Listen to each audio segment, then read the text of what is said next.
Hello.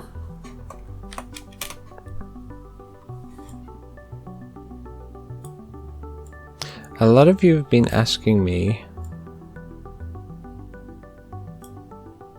questions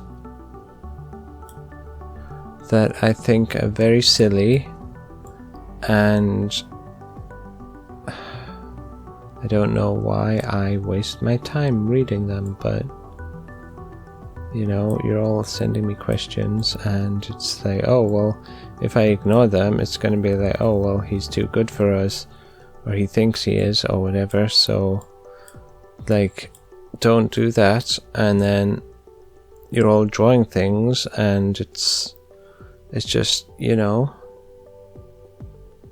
and then you've got yourself a picture of a washing machine that thinks it's the devil, or the devil's coming out of it, and it's just, you don't know what to do anymore.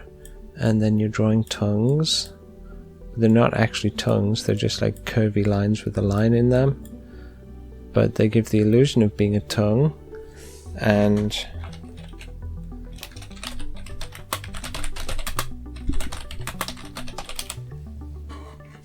well, I hope this tutorial has been helpful.